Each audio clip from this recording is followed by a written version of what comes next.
glory. Mwari vakanaka, praise God. Glory, glory. Glory, glory, glory, glory. Praise God.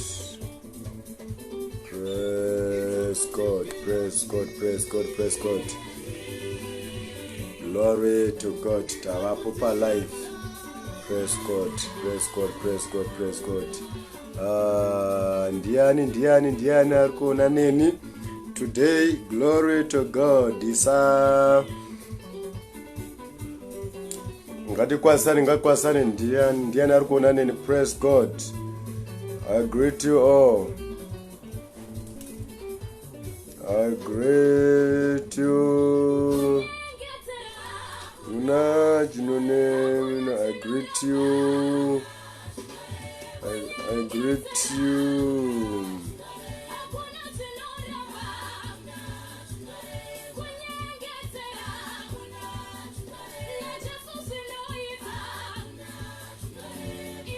Praise God, praise God. My wife, she's watching with me. Praise God. Glory to God. Glory to God. Mwari vakanaka. Praise God, praise God, praise God. Mwari vakanaka. Mwari vakanaka, praise God. Glory, glory. Praise God. Praise God, Mwari vakanaka. Let us share the broadcast. We have something powerful today. Taure maratendese mberi. And after listening this, our life will never be the same again.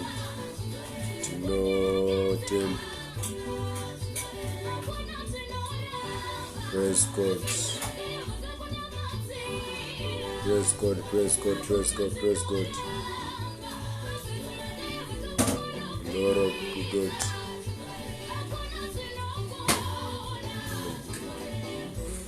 Glory to God. Mwari vakanaka. Praise God.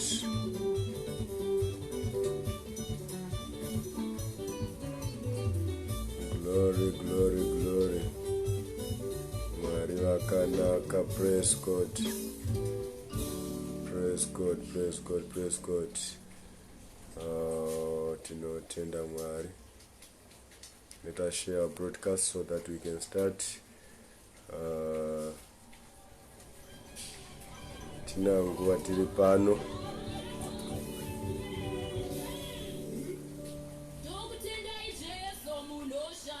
Glory to God. Mwari vakanaka. Praise God.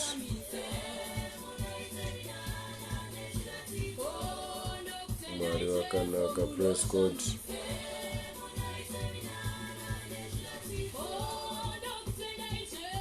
Glory, glory.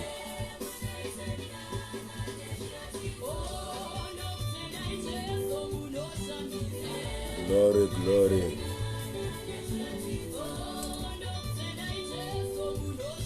Mwari vakanaka. Praise God. Glory, glory.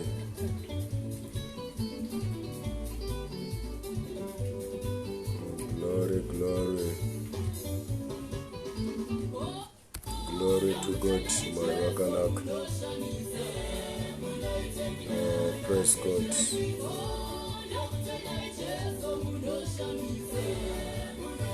Glory to God. Mwari vakanaka. Tina nguva tiri pano. Let's just share our broadcast so that we are vakanaka. Praise God, praise God, praise God, praise God, praise God. I'm watching with my wife. Praise God. My wife is greeting you in Jesus Christ. Glory to God, glory to God. Today we have powerful teaching. Glory to God. The powerful teaching today. Glory to God. Mwari wakanaka.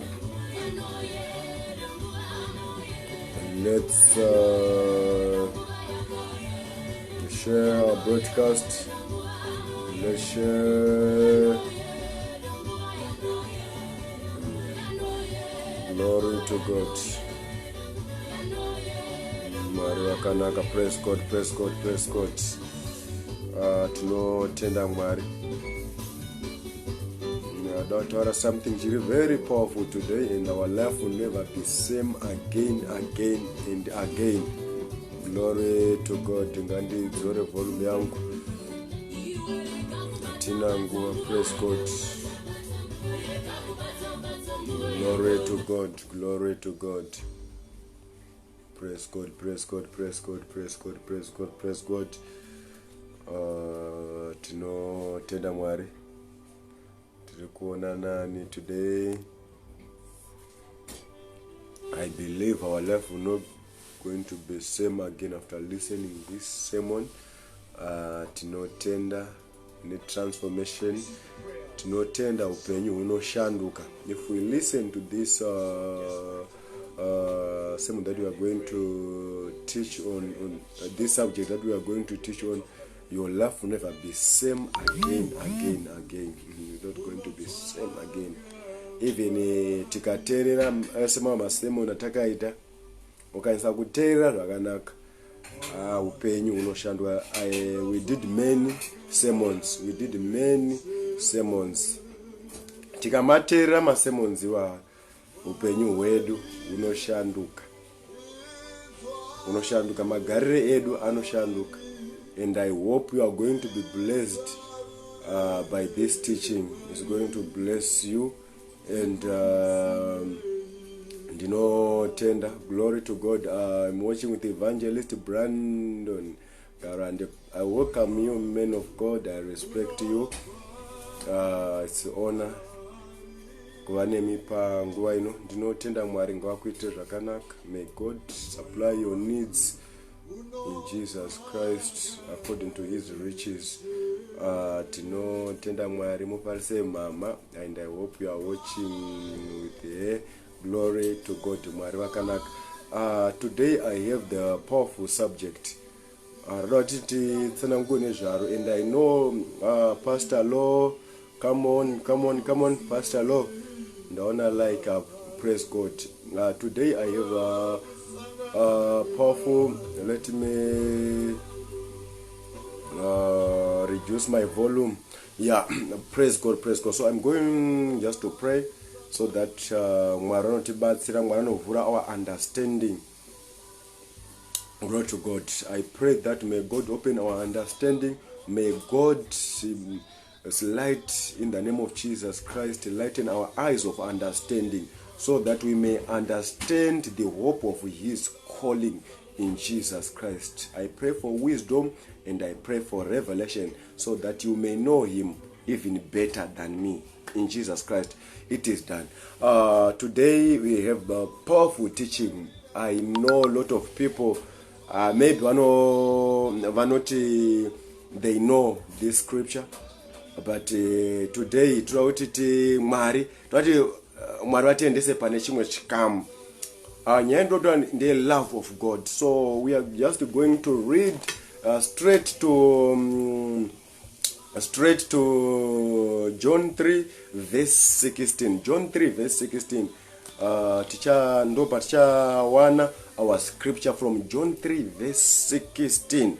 So this is going to be powerful, and I know this scripture is very popular. And even if you ask someone from Sunday school, she anokwasa ngotaura, and I know even us we can just speak it, and I know it's a popular verse, but there is something powerful in that verse. Kuti tikwanise kuita all the ministries that tingaita, if you are not going to kana tisina kunzwisa this scripture, hakuna ministry. Sometimes I know there's a lot of verses, but there are some verses are very important. Like John 3 verse 16 is very powerful. It's very powerful. So I'm just going to read John 3 verse 16. For God so loved the world that he gave his only begotten Son, that whosoever believe in him should not perish, but have eternal life, have everlasting life. Let me repeat again. For God so loved the world.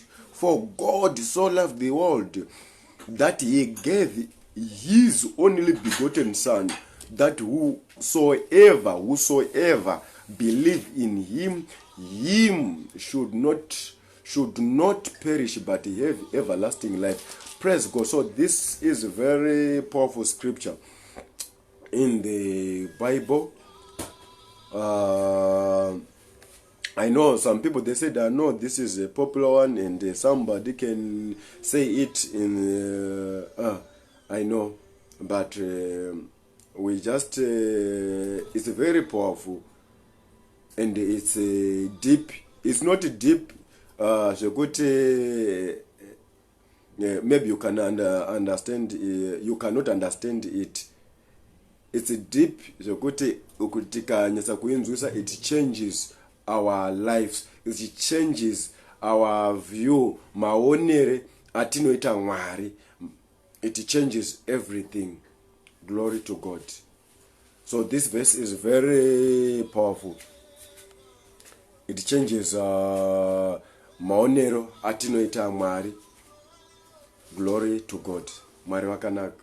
So today I'm just going to speak about the love of God. The love of God. The love of God. Ndadwa timboserangura the love of God. Udo wamari. Tambo timbotsanangura. Kunzwisisa the love of God. Manguma scriptures antaura kuti no, the love of God inopfura kunzwisisa kwose. So I'm not saying I'm going to deliver everything. And I know some people, we have part, we still know in part, So, but so I'm just going to share the love of God.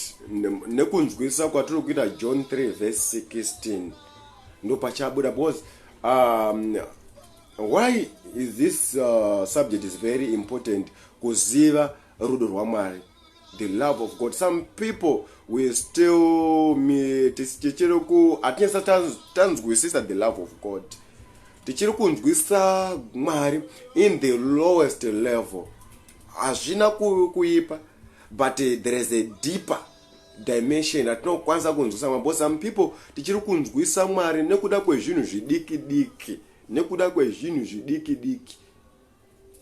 Like maybe ndapiwa upenyu kurarama, yes, Mwari. So I know the love of God because ndiri kurarama, because ndiri kuenda kubasa, because ndaita sendata. So some people, if you say maybe let's praise God, ngati murumbidze Mwari kuda kwezvakanaka zvavanotiitira, we point to the materialistic things zvavanotiitira or marriage, something like that. Yes, those izvo zviri zvakanaka, but atinga keep the love of God nezvinhu izvo. Ndikada no, Mwari vanotida nekuti zvakadai, vanoita zvakadai, and ndorumbidza Mwari nekuti vakaita zvakadai. Yes, there is a place yekutenda Mwari, but there is a deeper things zvatinofana kunzwisisa about the love of God. The love of God inokufura kunzwisisa kwose, because sometimes tikati ngatitsanangure, ngati worship Mwari nekuda kwa vamwe, lot of people they havana something like zvekupfeka, havana zvimwe zvinhu, havana material things. So those people havangakwanisi kurumbidza Mwari if our only praising or we worshiping God iri in the materialistic things, atingakwanisi kurumbidza Mwari in those things. So there is a love that inokwanisa kukava munhu. The love of God iri accommodative. Nchazo zvitsanangura kumberi, but the love of God iri accommodative. Ino accepta poor, ino accepta vanhu vose. Azvirevi kuti arikubudirira in the life Mwari havamudi, arikubudirira Mwari vanomuda. Azvirevi izvo zvozvo. but there are a lot of people right now vasingazivi Mwari vakaita sei vakabudirira, and there are a lot of people vanoziva Mwari vasina material things. So I'm not discouraging Christianity. I'm not discouraging those who know God, but I'm just saying kuti atingakwanisi kumeasure the love of God nekuda kwema material things are in this world. There is a more than those things. There is a more than even Jesus vakazvimenshena kuna Matthew 6 that no, musanetseka muchiti mangwana muchadye nokuti Mwari hanzi imi makosha zvakadini kudarika shiri, nekuti shiri hadzikohwi but dzinongoona zvinhu hadzishandi asi but dzinongoona Mwari vanongodzipa zvekudya. And anoti no, ko imi makakosha zvakadini kudarika izvozvo zvinhu zvese.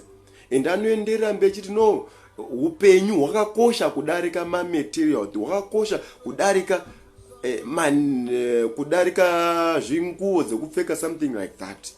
So Jesus Christ ndoku explainer kwaanoita his view on the material things. Those things are not more important than life itself. I don't know kana chinzwi kana muri kundinzwa, but I pray that Mwari anokuvhura the understanding, then tiri pasame page. I'm not discouraging kuti Mwari havaropafadzi vanhu material things, something like that, but I need to go deeper kuti understand the love of God. Because some people they pained God because vamwe vanhu vakaitirwa zvakaipa in their life, and they vakaitirwa zvakaipa, vakashayikirwa nevanhu vaida nemaperi nevanhu vanga vari closer navo, and vakapicture the love of God izvo vakati no, Mwari hakuna, Mwari havatidi, kudai Mwari vaitida vaidai vasina kurega munhu akadai akafa, vaidai vasina kurega mwana wangu akafa, vaidai vasina kurega baba vangu akafa.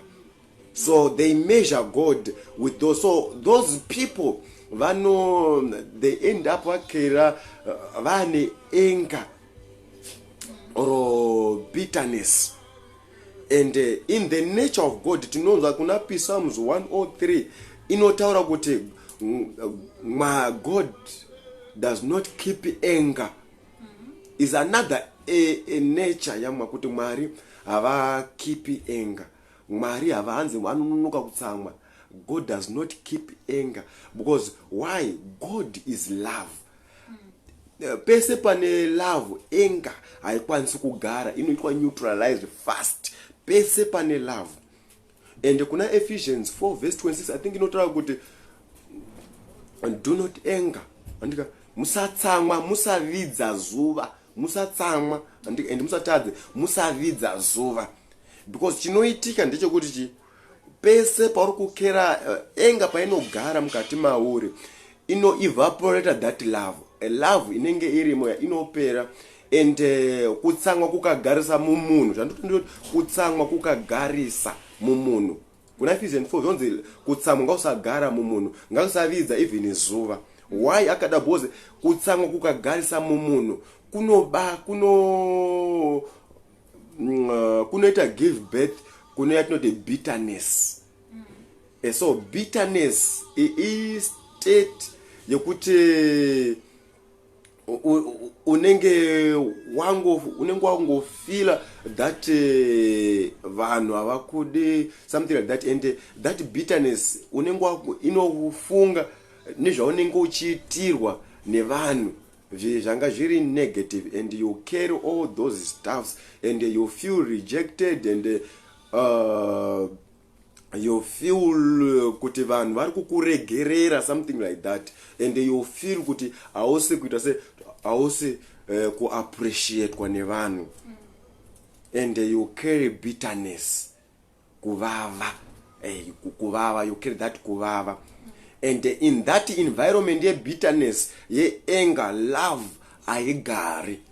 So it's so those people vane anger, vane bitterness, they need the love of God. The love of God ndio chete inokwanisa kumelta bitterness, ndio chete inokwanisa kumelta anger ibude mkati mevanhu. So those people vakaitwa rejected something, all those people vanoda the love of God. The love of God ndiyo inokwanisa kudila nevanhu vakadaro vakarwasa vakaitwa sei.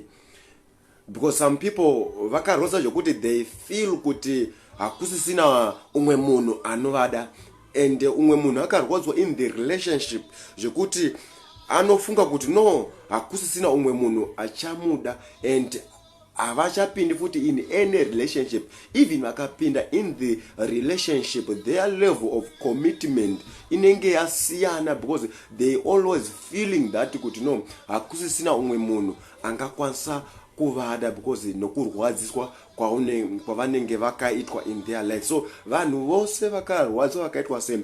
Only the love of God ndio inokwanisa kuheal the broken hearted one. Glory to God. So the love of God inokwanisa kuheal everyone. That's why the love of God is accommodative.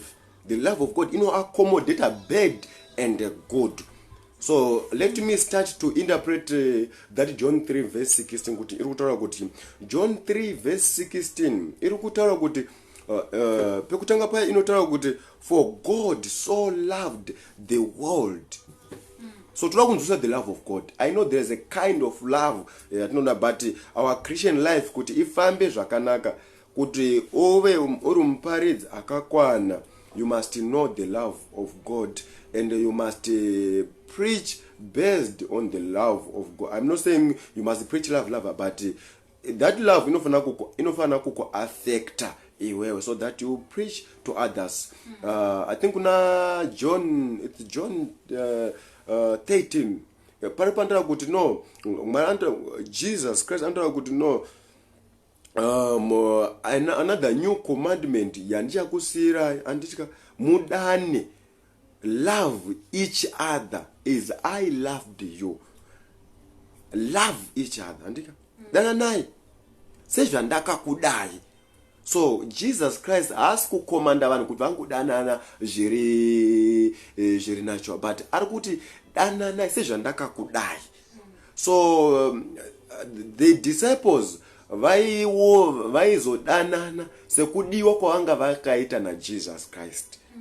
So that's why right now all religious vari kutry kutwista kuita vanhu sokuti maybe kuita like mechanical, kuti unofana kudai ana unofana kuita. I'm not judging anyone, and I'm not saying but I am saying about based on this scripture kuti we only love, but we only love in the place kuti tafila to be loved first from God. Haukwanisi kuda kana usati wanzwa kuti wakadiwa, usati wa experience the love of God, you cannot love properly. I know there is a lot of love nzakawandisisa, like there is a love let me just say this so that tinokwanisa ku capture what I'm saying. There is a love, you know, the story, and glory to God, that love in my parents toward their kids. And there is another love, you know, the filial, like a filial. We know this. There is another church in Revelation and the Philadelphia. That filial. You know what brothers love. Yeah, my friends, you could your friendship, something like that. And those time when on the eros, to know is that love, iripo pakati pema couples. So all these loves, do not find that it's a true expression. Kanapaita vanu true. All loves, all kinds of love, find that its expression, kanapaita vanu true. Glory to God. Or two or more. But the God kind of love, inongova from one, inongova kuna mwari, it's ndiya mwari iyo pachavo. Find the expression pachavo ivo. Haidi another munhu. What I am saying, glory to God, yaMwari inonzi agape, unconditional love. Ndiye kundosoti kana Mwari vakuti I love you, vanenge vatokuda. Kuna ndoti tinzwisisani pa because tinokwanisa kurasana, but tinzwisisani kuti this love of God find an expression from itself, from himself, God. So God so loved the world, so he gave. So akuna so he give. So that giving you to find an expression. The love of God is sacrificial. Anzi Mwari vakada nyika kudai vakapa mwanakomana wavo. God vakapa mwanakomana wavo kuti anina anachatenda mari ano upenyu usingaperi. So chinodiwa kwatiri ndeche kureceive that love. Ndeche kureceive that love. The love of God haisarure, inoda bad and good. Inoda vanhu vari muchechi, inoda vanhu vari kunze. Hakuna umwe munhu anoti no uyo anodiwa zvakadai naMwari. These things tinozviunderstand tikaverenga kuna Acts 10. Peter ndoparidza kuma Gentiles. Tinonzwa kuti Mwari vakatanga kudhila the first covenant vaidhila nevanhu veIsrael, but Peter zvinotomushamisa paanoenda kumba kwa Cornelius. Anotaura iripo statement yaanozobudisa aona agenda munhu akanga asingazivi Mwari achitaura even the Holy Spirit chimufira achitaura even nematongues. Ndazviona zveshuwa kuti Mwari haazi mutsauri wevanhu. God is not respecter of a person. Mwari hava respect vanhu. Mwari muonero anoita vanhu is the same. His love is the same. Zvinozongosiyana nekuti uri kuireceive zvakadini that love of God. But the Mwari vakatotida kare. Mwari vakatoda fambi, Mwari vakatoda zvidhakwa, Mwari vakatoda ma-Christians, Mwari vakatoda ma-atheist, Mwari vakatoda the love of God iri unconditioned. Find an expression from himself. Which you understand. That's why we preach gospel. So that's why we preach gospel, so that one can accept the love of God. So the gospel is the good news. The good tika iparidza kuvanhu vanofana ku accept that love. Vanofana ku accept that love. Hanzi Mwari vakatotida kare. Mwari vakatotida kare tichiri muzvivi zvedu, but he never lose sight. Vakatotida kare tichiri muzvivi zvedu. Paul achatouraya achiita zvekutambudza maChristian. Paul pari pandotaura kuti izvi ndo zvandakasikirwa.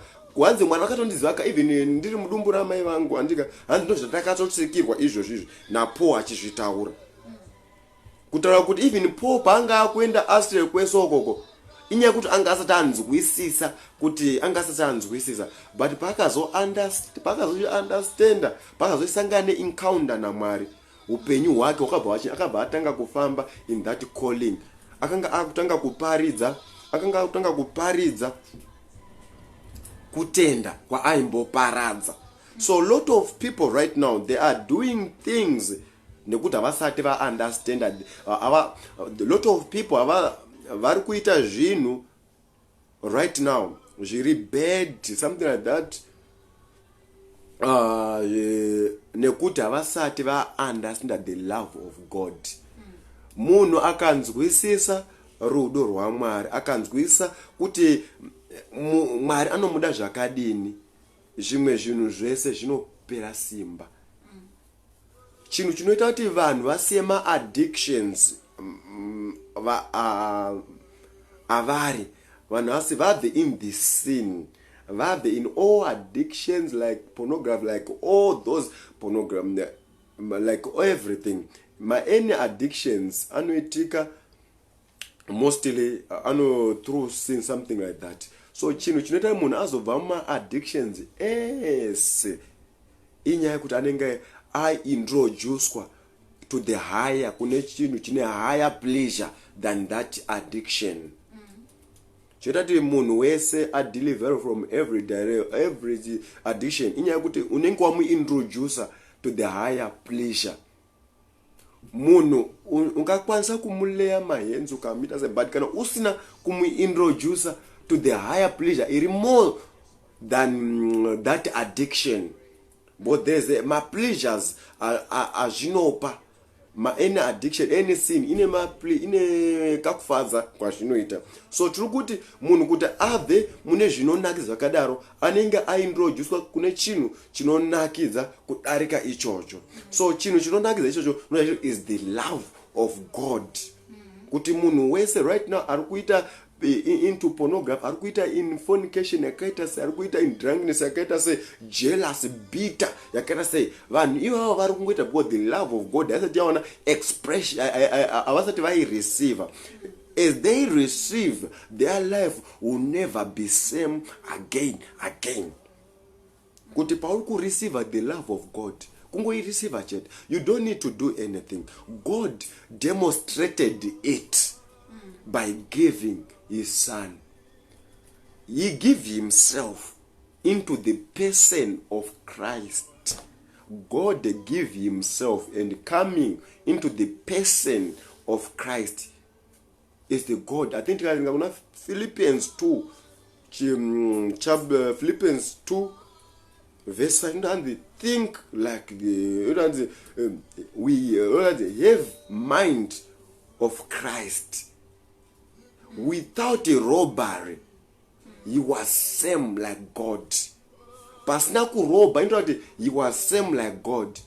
But akaita being humble unto the death. Akaita humble kupinda in the human flesh. So Jesus was God. And he was akaita humble to be in the human flesh. Akasafa ni zvinhu zvataisafawo. So kusvika taunderstand izvozvo kuti God gave himself, so our life inotanga kuchinja.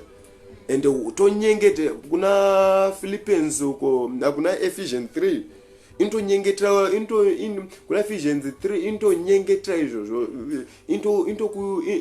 there is another prayer inonyorwa na Paul yokuti we may pray, and I pray that you experience this love of Christ, that love of Christ that inofura kunzwisisa kwose. So ndo mamwe ma prayer points atofana kunge tichinyengetera kuti Mwari, I need to experience this love, I need to experience this love, because when you start to experience it, everything changes.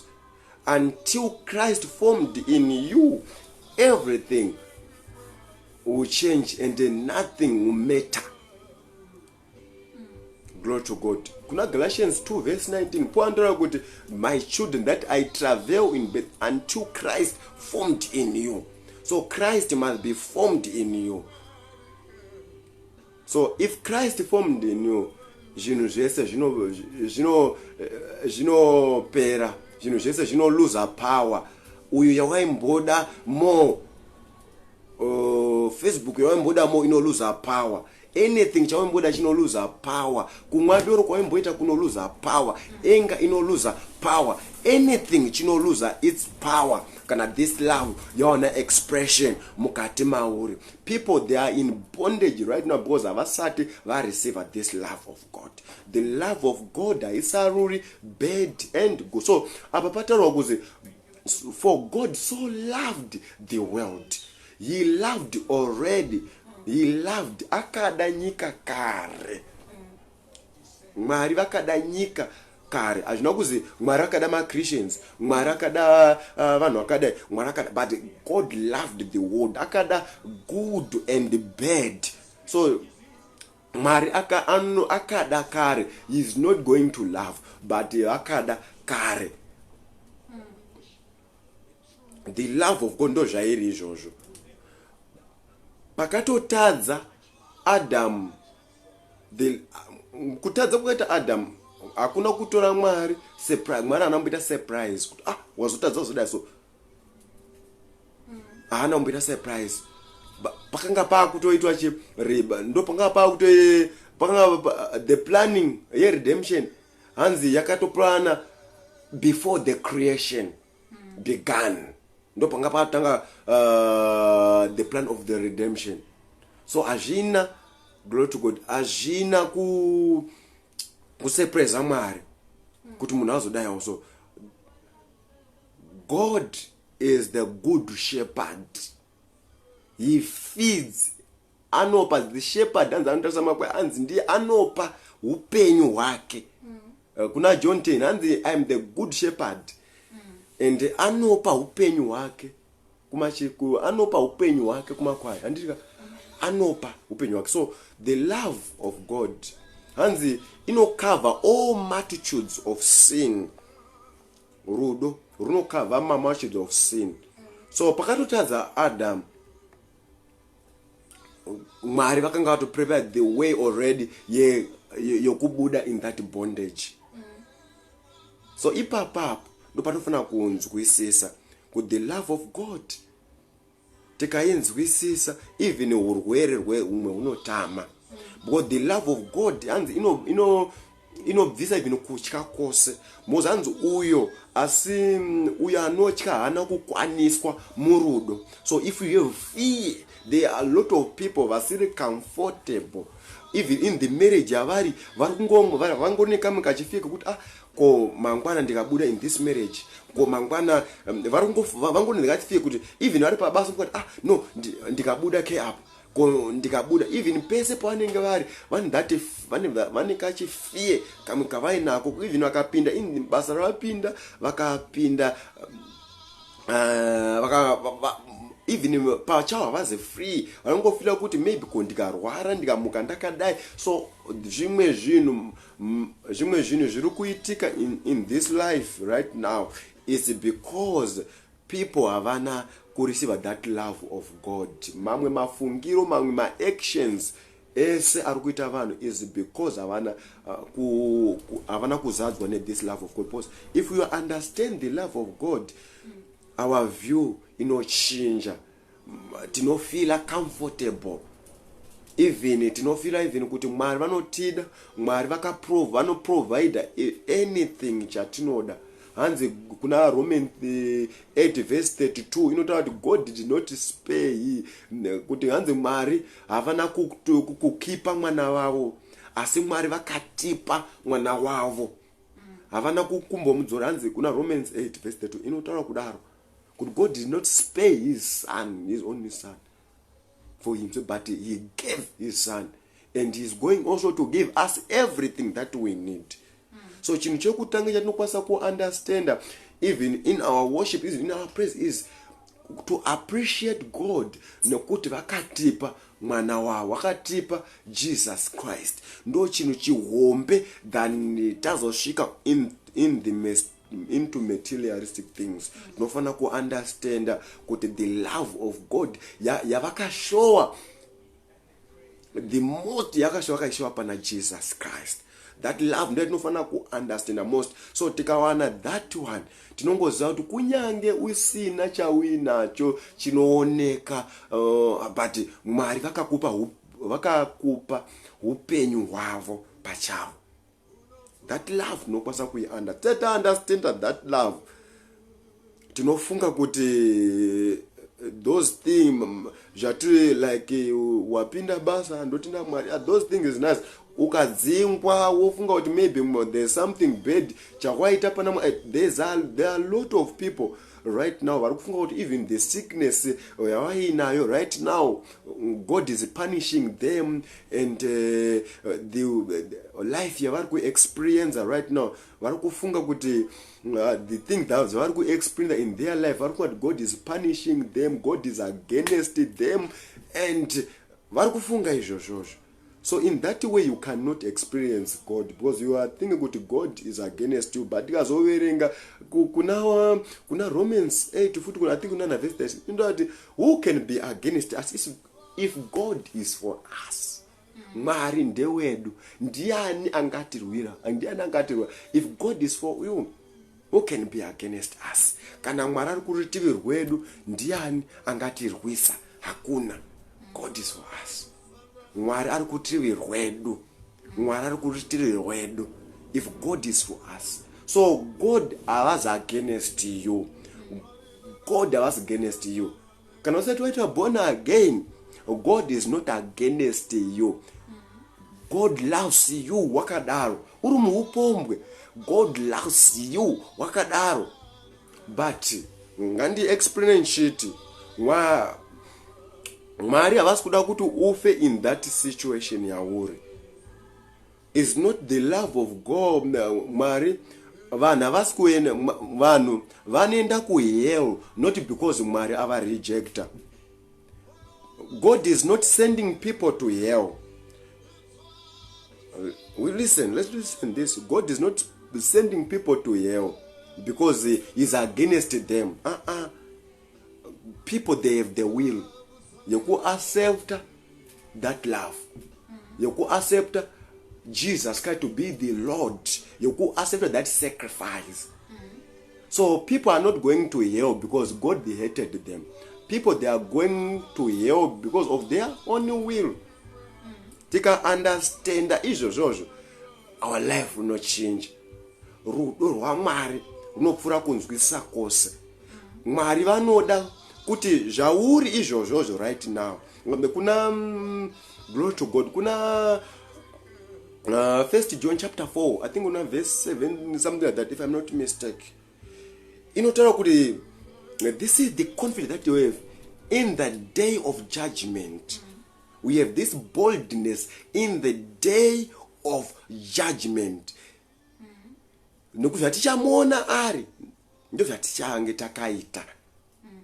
As we see him, we shall be like him in the day of judgment. So we have the boldness. So atisi kuchka, because we shall see him. Seja al nesondo chatinenge takaita. So Mwari vanongoda ngoti vangu I think tinoimba song kuti tinoda tifanane naye, something like that. Tinoda tifanane naye. Tinoda tifanane na je, something like that. But Bible rinototaura izvozvo kuti in that day of judgment seja ari kudenga tichava izvozvo. Pachamuana. So most people pachamuana chati wow. Pachamuona chati wow, ndo yakaita izvi. Wow. We can't wait to see him. We can't wait to see him. But right now, we understand the love of God so that we will experience the love of God. Ndo change the environment. Kudai vanhu vose vari in the world vakanzwisisa the love of God. Even in our family, things will change. Things, they are not going to change in the politics, in any department. Kana pasati pani vanhu vanzwisisa the love of God, because there's a lot of selfish. There's a lot of selfish. Umwe naumwe anenge achizvitutira zvake kuti no izvi ndezvangu, avafungiri vamwe vanhu. That's why 10 commandments, akawa 10 commandments ndedzekuchengetedza nyika, but isusu takareceive Jesus Christ hanzi ichasvika nguva yekuti the spirit ichati hanzi awanza audi umwe munhu kuti akudze kuti usada, but the spirit of Christ, the spirit of Christ inenge yava mukati matiri. It will teach us all things. The spirit, kuna John 14, no, when the spirit of truth come, he will teach you all things. Our teacher, the Holy Spirit, right now, is teaching us. So the commandments akanakira kune vanhu kunyika, usaba, usauraya, usaita upombwe. Shakanaka. But love ndio inokava zvese. Because awiti upombwe, kana uri murume, kana uri mukomana, haungabati umwe munhu rafu, haungaiti umwe munhu rafu, umwe musikana rafu. Gaya kuti uri kuitira umwe musikana rafu, ko kudai iri hanzvadzi yako yaitirwa izvozvo. This is deep. Gaya kuti the rafu yauri kuitira vamwe vasikana, kuti wadini the rafu yauri kuitira vamwe vasikana, ndo zvaunoda here kuti your sister atreatwe saizvozvo. ukangofunga izvozvo zvinochinja something mukati mauri. So the love, hanzi rudo rwaMwari hauzvifungiri, unofunga about others kuti wow, zvandiri kuita izvi hazviaffecti here zvino zvandiri kuita izvi kudai zvaitirwawo inini zvaida. Because some people we are not hatifungiri vamwe vanhu. We are just thinking about ourselves. Kuti ndaona here chakati, ndaona here chinhu chakati, ndoda chinhu chakati, and it's build greed mukukara mukati matiri kuti zvinhu zvese ndozvida, hatifungiri vamwe vanhu because hatisati takwaniswa murudo. Your life inova meaning kana wakukwanisa kuraramira vamwe vanhu. Your life unotanga kuva free kana wakukwanisa kuraramira vamwe vanhu, wakukwanisa kusacrifice your time kuipa vamwe vanhu.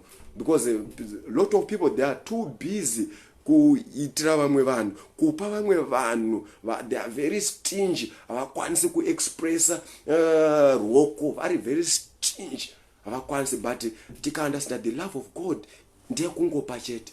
The love of God haisi kuexpecta kuti yo chaita inongopa. God, Mwari vane faith, so vakangopa that love kune vanhu. Kuna second Peter chapter 2 chapter 3 verse 9 inotaura kuti Mwari haanonoki kuita sezvaakataura, sezvinoreva vanhu achiti anononoka, asi Mwari ane tsitsi nerudo nevanhu vake, nekuti haasida kuti vanhu vake varasike. Ndo chiro chamwe, asada kuti vanhu vose vasvike pakuita pakutendeuka. So Mwari pavari right now kudenga right now, havasi kuda kuti vanhu vaite sei varasike. Vanoda kuti Mwari vanoda kuti vanhu vese vasvike pakutendeuka. Havasi kuti vanhu vari muupombwe right now va spend their life in umupombwe wakadaro, vanhu vari in that drunkenness, vanhu vari in any most bad sin, vari muchivi chakakurisisa. Havasida kuti ugare wakadaro. Mwari vanokuda, God loves you, but vanokuda kuti utendeuke usvike pavanomuziva. Because the fallen munhu paka obey devil, upenyu wakabva washanduka kumunhu. The fallen man wakabva ashanduka. God, the devil akabva destroy that life yataifana kurarama isusu, akabva destroy. And the devil is the god of this world, and he blinded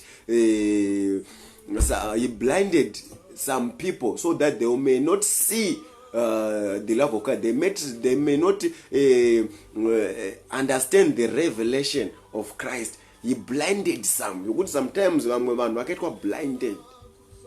Bible rinongotitaura kuti no, what we can do for them, we preach to them, we not judge them, and we leave them kuna Mwari. Mwari ndo anoziva the way yaanova isa. So we are not yet to twist munhu kuti uite say. Kana vanhu vanzwisisa the love of God, zvinhu zvinoita nyore. Things will be easy. We are not going, atisi preachers okuita so tiri kukanika vanhu zvipane something like that, kutwista ukatadza kudai, you are going. But kana tika understand kuti tikaparidza the love of God, tikadzidzisa the love of God, zvimwe zvinhu zvese zvinoenderera, zvinoenda nenzira yakanaka. People, they are acting the way they are acting, but they don't know Christ. So it's not the will of God kuti vanhu vafire mukusaziva. And I believe kuti right now, only Jesus is our intercessor. So ndaimbozvibvunza kuti so if Jesus are our intercessor, vari kumbonyengetera pamusoro pei? Vari kumbonyengetera pamusoro pei right now? Jesus is our intercessor. So this thing come into kuti Jesus right now change ari kunyengetera pamusoro patirika kuti tinzwisise this the love of God tikaenda in that place, our life will change. So the love of God is accommodative. Accommodata munhu wese. This thing those you repeat. So that gara in our minds. The love of God accommodata munhu wese. Yakangomira kuti receive from him. Yakangomirira kuti receive from him. He loved already. He loved bad and good. But the difference is chinokuita kuti we're good, it's because you accept him. Chinokuita kuti we're righteous is because you accept that love. Aidi participation yako is your participate kuti utange waimpa kuti u receive that love. Inongora kuti receive that love. Even God paakashowa that love haana kukuimbira kuti no Mwari haana kuimba haana kuita anything, but he demonstrated it by giving himself into the person of Christ. He gave himself, he became a man, and he suffered all things, like panga chenda to the cross. Vanhu vachimurova vachita sei vachimusvipira mate, hanzi iye haana kumbovhura muromo wake, akaenda akatakura the cross pamuchinjikwa kuti afire zvivi zvako. Ende vamwe vanhu akatanga kumoka ipapa, hanzi akanyadziswa nokunyadziswa kupi, akashama akaitwa naked, akarejectwa nevanhu, so that you can be accepted naye. So akaenda the place yawanga uchifanira kuti uende. He was rejected so that you can be accepted by God. He was despised nevanhu so that you unokwanisa kungodika nevanhu. Hanzi akaitwa murombo kuti iwe uve mupfumi. Nebavanga ake takaporeswa. Hanzi akatiregerera zvivi zvedu. Hanzi akatiporesa matenda ose. Akatideliver from the life of grave. He delivers us from the power of darkness. He delivers us from the dominion of Satan, and translated us into the kingdom of his son. So Jesus akaita zvinhu zviombe. So zvinhu zvakaita ndizvo zvatinofanira kuappreciate. Ukaona munhu anorarama anyhow, asati understand that sacrifice, kuti no, there's a someone akamfira. There's the blood that is speaking better now for him. So anyone ari kuacta anyhow yokuti maybe asati understand that there is a blood rinopfura ropa raAbel. There's a blood that is speaking better words. That is better. The blood of Jesus Christ that is speaking better things for you. The blood of Abel, right? I say raikesa. But the blood of Jesus Christ wrote Sherinan. So I believe this message, it will changes your thinking. Mavyuiro auruita Mwari ngashanduke right now. Mwari ndi Mwari vanoda. Mwari the God, his definition in the scripture. Kuna John, God is love. His nature is love. Pambana God is kind. Mwari vanokomborera Mwari. Glory to God. So we need to accept this love. We need to experience, even the believers, we need to experience the love, so that even Matinogara, let people see our gentleness, let people see this love. Let this love affect vamwe vanhu vari surround. Munhu kana apindwa the love of God, and the love of God affect vanhu. So Mwari vanoti tiparidze, Mwari vanoti tiparidze, even tinamate, even tiverenge, even tite basa rake rese. Through that revelation yekuziva rudo rwake. Atikwanise kuita anything chatinoita without understanding that revelation yerudo rwake. We can do it wrong, because maybe we can you do error nekuti you don't study the scriptures. You do error because you don't study the scriptures. You cannot know that love by a closing Bible. you cannot know, you cannot arrive to the place knowledge. Glory to God. With a closing Bible. So people of God, let's open ngatiwane nguva yekunyengetera, ngatiwane nguva yekustudy the scriptures, so that we tinoziva the love of God. The love of God inoita kuti tite free, ndo inosunungura vanhu. I hope you are blessed by this teaching. And as I say ndichipedzisa, my God loves you. Either wakaita zvakaita sei, wakaba wakaita sei, God loves you. But avadu zvipere papo, and that you receive that love and you will experience that in your life. And so that we will receive that unconditional love, and you are going to give also that unconditional love to people. Because right now people, they are in need of love. Pakatita fallen moon, pakatita fallen papa, akaita need of that love. But you see right now to understand kuti tisu takai receive this love.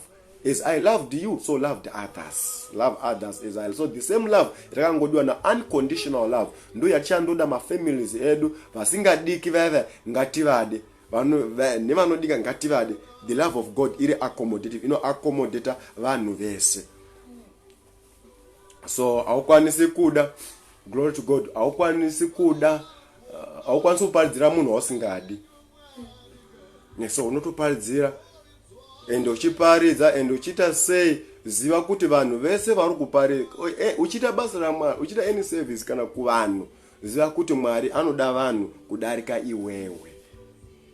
Glory to God. So zvese tikazvi understand zviro zvinochinja our lives. Hauzvisi pa pressure kuita sei kuda kutry kutwist or something like that. Uka understand kuti vanhu ivavo vese vari kupreachira, vese vari kuita sei Mwari anovada kupfuura iwo, all things zvinochinja. So I hope that this message yakukomborerai, and ndinotenda kuti Mwari wachati ita zvakanaka. Glory to God. So there are a lot of people right now, maybe they are feel lonely, they are feel rejected, something like that. But this is the good news. God loves you. You are feeling kuti maybe uripa vanhu vakusiya, vanhu vakurejecta, people they don't love you. But right now what you need, you don't need the love of people, but you need this love. So I pray that you experience this love in the name of Jesus Christ. You experience this love in the name of Jesus Christ. And if you are sick, maybe you are thinking kuti ndakaita izvi ndakaona this sickness, so God is trying to punish me. That is a lie. Nemavanga ake wakaporeswa. So I declare the healing power. I command that sickness to live in Jesus Christ, and I command the body to be whole, to be made whole, and be healed in Jesus Christ. My emotional, may you receive that love. May you experience the love of God in Jesus Christ. Glory to God. I hope God is working in you. So don't go see at this time never know that receive Jesus Christ. And that could experience that this love of God. You cannot experience this love of God.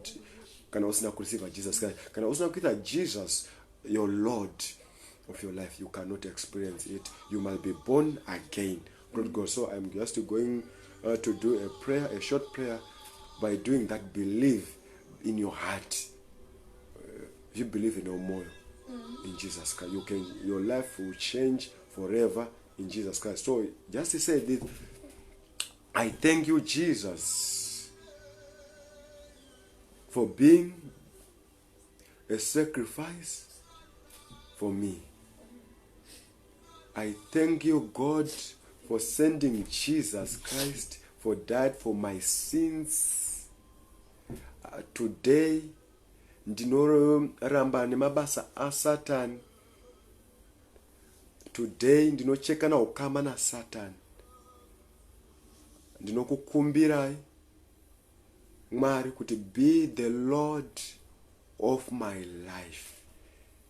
Be the Lord and my Savior of my life. From today onwards, be the Lord and Savior of my life. I receive salvation. I receive free forgiveness of sins. I believe God is the Son of God. Ndinotenda kuti Jesu Kristu mwanakomana waMwari akandifira pamuchinjikwa, ropa rake rakadauka for my sins, and akamuka nemuzuva rechitatu kuti ndiruramiswe. I receive salvation. I am born again in Jesus Christ. Hallelujah. Can you this prayer? You are born again. So don't forget to tell us what this message is doing in your life. May God bless you. May you continue to experience the love of God in Jesus Christ. Amen. Amen.